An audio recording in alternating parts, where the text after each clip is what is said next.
Hello student, स्वागत है आप सभी का हमारे और आपके इस प्यारे से यूट्यूब चैनल उम्मीदों का प्रभात में। सब्सक्राइब कीजिए उम्मीदों का प्रभात चैनल को और बेल आइकन दबाना ना भूलें। जी हाँ स्टूडेंट्स, आज हम लोग हैं भौतिकी भाग 1 कक्षा 12 के अध्याय 1 वैद्युत आवेश तथा क्षेत्र के एनसीईआरटी अभ्यास प्रश्न 11 पर। जी हाँ, तो आइए देखते हैं प्रश्न 1.11 क्या कह रहा है। ऊन से रगड़े जाने पर कोई पॉलीथीन का टुकड़ा 3 × 10⁻⁻7 कूलाम के ऋणावेश से आवेशित पाया गया। ऊन से रगड़े जाने पर कोई पॉलीथीन, तो चलिए भाई मैं ये दो वस्तुएं ले रहा हूं। मान लेते हैं ये ऊन है और ये क्या है, पॉलीथीन।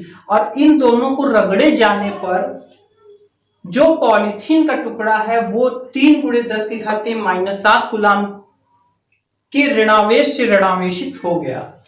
स्थानांतरित इलेक्ट्रॉनों की संख्या ज्ञात कीजिए।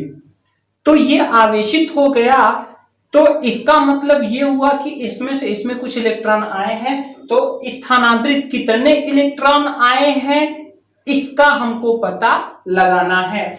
और साथ में ये भी कह रहे हैं किस पदार्थ से किस पदार्थ में, इसका भी हमको पता लगाना है।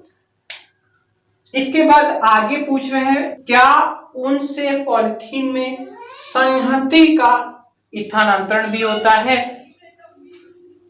तो देखिए सिंपल सी बात है, अध्याय 1 में हम लोग पढ़ते हैं यदि कोई भी दो वस्तुएं हैं तो वो दोनों ही सामान्य रूप से विद्युत उदासीन होती हैं। क्या होती हैं? विद्युत उदासीन होती हैं। जब इन दो वस्तुओं को आपस में रगड़ा जाता है तो कुछ आवेश इसमें से निकलकर इसमें आ जाते हैं।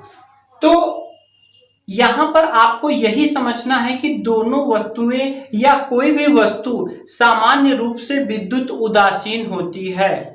इसके बाद जब दोनों को आपस में रगड़ा जाता है तो उसमें क्या होता है, उसमें आवेशों का स्थान आना जाना होता है। अब अगर आवेश आ जाते हैं तब उसको ऋणावेशित माना जाता है, यानी इलेक्ट्रॉन आ जाते हैं तो ऋणावेशित माना जाता है, इलेक्ट्रॉन चले जाते हैं तो धनावेशित माना जाता है। तो ये हमारा क्वेश्चन हाई स्कूल से रिलेटेड है। वहां पर भी हम लोग पढ़ते थे आवेश Q बराबर N इंटू ई, आवेश Q बराबर N इंटू ई। अब ये E क्या होता है, ये E होता है 1.6 × 10⁻⁻19 कूलाम। और ये N क्या है, N है पूर्ण संख्या।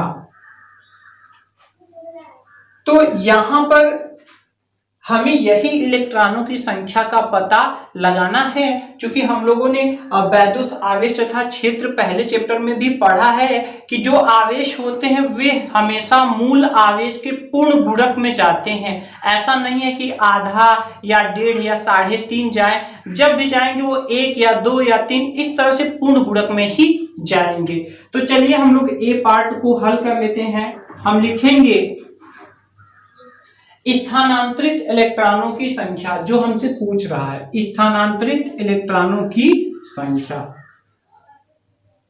तो देखिए यहां आवेश बराबर ये संख्या और मूल आवेश है, तो यहां पे संख्या अगर हमें n का मान निकालना है तो देखिए जब हम n का मान निकालेंगे तो E कहां चला आएगा, नीचे, यानी आवेश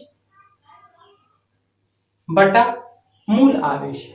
ठीक है, तो ये संख्या हमें निकालना है, तो ये हो जाएगा n बराबर Q का मान कितना है 3 × 10⁻⁻7 कूलाम। ये हमारा आवेश दिया हुआ है। और यहां पर E का मान होता है 1.6 × 10⁻⁻19 कूलाम। अब देखिए यहां कूलाम से कूलाम कट जाएगा। यहां पर अगर हम 10 की घात को आपस में हल करें तो देखिए ऊपर -7 है और नीचे -19 है, तो जब -19 ऊपर जाएगा तो +19 हो जाएगा, और 19 में से 7 जब जाएगा तो बचेगा 12, इसके बाद यहां बचेगा 3/1.6। इसके बाद हम लोग कैसे हल करेंगे? देखिए यहां पर क्या है, यहां पर नीचे एक अंक पर दशमलव है, जब एक अंक पर दशमलव हम हटाएंगे तो यहां पर जो नीचे दशमलव हटेगा तो ऊपर 0 बढ़ जाता है। इसके बाद हमें क्या करना पड़ेगा, हमें 30 में 16 का भाग करना पड़ेगा।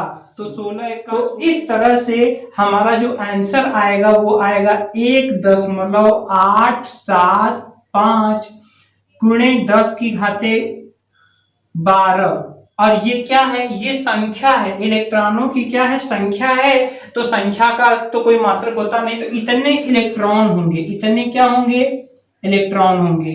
अब यहां पर देखिए कि थोड़ा सा एनसीईआरटी अपने आंसर को इंप्रूव भी करता है। जैसे मान लीजिए लगभग में है तो वो पूरा पूरा मान लेता है। तो यहां पर अगर मैं आपसे कहूं कि अगर हम यहां 2 अंक तक लें, दशमलव के बाद सिर्फ 2 अंक तक लें, तो 8 है, 7 है और इसके बाद क्या है, 5 है। तो 5 है तो 5 है तो यहाँ पे एक बढ़ जाएगा। तो यहां हम लिखेंगे तो लिखेंगे 8 गुणे 10⁻12 इलेक्ट्रॉन। इसी को अगर हम सिर्फ दशमलव के बाद एक अंक तक लिखें तो देखिए यहां पर भी दशमलव के बाद 8 हमें लेना है और उसके बाद 8 है, तो यहां अगर हम सिर्फ एक अंक तक लेंगे तो ये हो जाएगा 1.9 × 10⁻12 इलेक्ट्रॉन।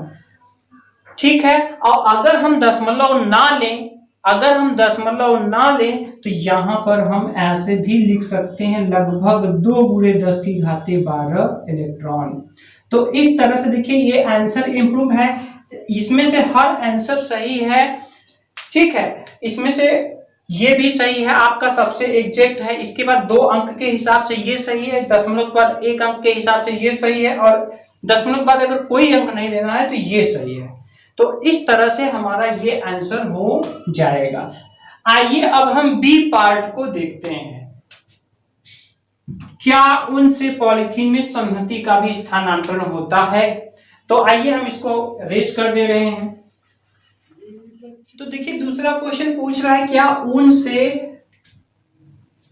से पॉलीथीन में संहति का स्थानांतरण भी होता है। तो देखिए जब पॉलीथीन को ऊन से जब रगड़ा जाएगा, इसमें इलेक्ट्रॉन आ रहे हैं, तो इलेक्ट्रॉन का कुछ ना कुछ तो द्रव्यमान होगा, और जितने इलेक्ट्रॉन इसमें आ गए हैं, जो कि ये आवेशित हो गया है, उतने द्रव्यमान भी इलेक्ट्रॉन अपने साथ लेकर के आएगा। तो यहां पर एक क्वेश्चन है और वो ये है कि यहां आपसे मेरा क्वेश्चन है कि इलेक्ट्रॉन का द्रव्यमान कितना होता है। जी हाँ, एक इलेक्ट्रॉन का द्रव्यमान कितना होता है? आप कहोगे 1.6 गुणे 10⁻−19। तो ये तो कूलाम में होता है, ये उस पर आवेश है, उसका द्रव्यमान, उसका वजन कितना होता है। तो देखिए अगर आपको न पता हो तो देख लीजिए 9.1 गुणे 10⁻−31 किग्रा। जी हाँ, अगर आपसे कोई पूछे इलेक्ट्रॉन कई किलो का होता है, इलेक्ट्रॉन का वेट कितना होता है, वजन द्रव्यमान कितना होता है, 9.1 गुणे 10⁻31 किग्रा। ये है इलेक्ट्रॉन का द्रव्यमान। अब देखिए एक इलेक्ट्रॉन का द्रव्यमान इतना होता है। अभी अभी हम लोगों ने संख्या निकाला था, इलेक्ट्रॉनों की संख्या जो हमारी आई थी, ए पार्ट में जो संख्या आई थी, कितना आई थी इलेक्ट्रॉनों की संख्या, n बराबर 1.875 गुणे 10⁻12 ये संख्या आई हुई थी। तो एक इलेक्ट्रॉन का द्रव्यमान इतना है और टोटल इतने इलेक्ट्रॉन पॉलीथीन पर आ गए हैं। तो अगर हम इन दोनों का गुणा कर दें तो हमें पता चल जाएगा कि ऊन से पॉलीथीन में कितना द्रव्यमान, कितना संहति का भी स्थानांतरण हुआ है। तो हम यहां लिखेंगे हल, और ये कौन सा हल है, बी पार्ट। तो यहां लिखेंगे ऊन से पॉलीथीन में स्थानांतरित संहति से स्थानांतरित संहति क्या हो जाएगा जी? ये जो यम होगा वो क्या होगा,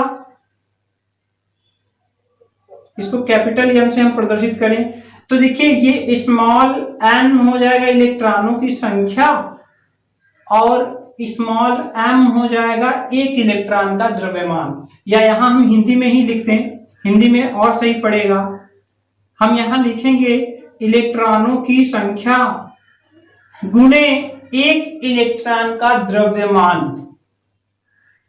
तो देखिए यहां पर इलेक्ट्रॉनों की जो संख्या है वो कितनी आई थी हम लोगों की, अभी अभी इसके पहले ए पार्ट में 1.875 गुणे 10⁻12 इलेक्ट्रॉन, जो एग्जैक्ट वैल्यू आया था वही मैं ले रहा हूं।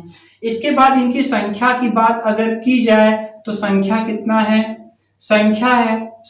इलेक्ट्रॉन का द्रव्यमान कितना है 9.1 गुणे 10⁻31 किग्रा। तो इस तरह से अगर हम केवल 10 की घात को देखें तो देखिए 31 में से जब 12 चला जाएगा तो बचेगा कितना, बचेगा 19 और वो भी माइनस में बचेगा। और ये किसमें होगा, किग्रा में, क्योंकि ये द्रव्यमान हम लोग निकाल रहे हैं। और यहां पर अब हमें गुणा करना है 1.875 में 9.1 का हमें गुणा करना है 17.0625 गुणे 10⁻−19 किग्रा। तो ये मानक रूप में नहीं है, इसको मानक रूप में बदलने के लिए क्या करना पड़ेगा, दशमलव को एक अंक आगे खिसकाना पड़ेगा। और जब दशमलव आगे आएगा, मैं पहले भी बता चुका हूं कि दशमलव आगे आएगा कि तो 10 की घात में प्लस में जुड़ेगा।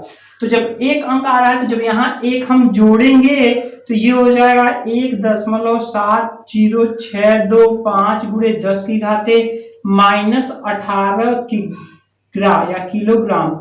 और अगर हम इसको दशमलव के 2 अंक तक लिखें तो देखिए यहाँ पे 2 अंक हमें लेना है, लेकिन तीसरा अंक 5 या 5 से अधिक होता है तो ये दूसरा वाला एक बढ़ जाता है। तो यहाँ पर हो जाएगा 1.71 गुणे 10⁻−18 किग्रा। और ये हमारा क्या हो जाएगा, आंसर। यहाँ पर एक चीज ध्यान देना नहीं भूलिएगा, देखिए यहाँ पर ये तो हमारे एग्जैक्ट वैल्यू के हिसाब से आया, लेकिन अगर यहाँ पर ये जो हम लोगों ने इतना लिया है एग्जैक्ट वैल्यू, तो अगर हम जो लास्ट में आया था 2 गुणे 10⁻12, तो यहाँ पर देखिए इसको अलग तरीके से अगर करें 2 गुणे 10⁻12, तो यहाँ अगर इसके हिसाब से अगर हम गुणा करेंगे तो ये जो है आएगा कितना आएगा, ये आएगा 2 1 2 2 9 18 और गुणे 10⁻−19 किग्रा, जिसको कि मानक रूप में जब हम लिखेंगे तो मानक रूप में आगे एक अंक ही होना चाहिए। तो यहां हो जाएगा 1.82 गुणे 10⁻−19 किग्रा। अब यहां ध्यान दीजिएगा, यहां पर अगर हमें एक अंक लेना है तो हम 2 है, चूंकि 5 से ज्यादा रहता है तो यहां बढ़ाते हैं वरना नहीं बढ़ाते हैं। तो यहां पर एक अंक हम ले तो ये हमारा कितना हो जाएगा, यहाँ पे 19 की बजाय 18 हो जाएगा। और अगर हम एक भी अंक ना ले, जैसा कि सबसे लास्ट वाला जो ये वाला जो आंसर था जो कि एनसीईआरटी में दिया हुआ है, अगर एक भी अंक नहीं लेंगे तो देखिए यहाँ पे 5 से ज्यादा है और हमें दशमलव के बाद एक अंक नहीं लेना है। तो जब यहाँ पे जब हम नहीं ले रहे हैं तो ये आगे वाला एक बढ़ा देंगे और ये हो जाएगा इतना किग्रा।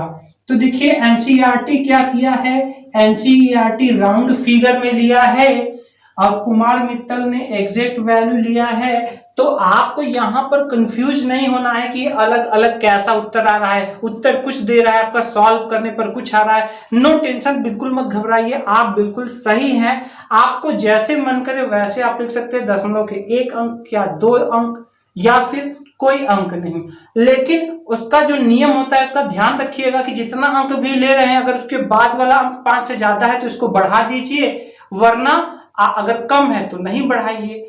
इसका अगर आप ख्याल रखेंगे तो कभी आपका टीचर गलत नहीं करेगा, आपको फुल मार्क्स मिलेंगे। तो इस तरह से हम अपना आंसर कर लेंगे। मिलते हैं अगले वीडियो में नेक्स्ट क्वेश्चन के साथ, तब तक के लिए थैंक्स फॉर वॉचिंग।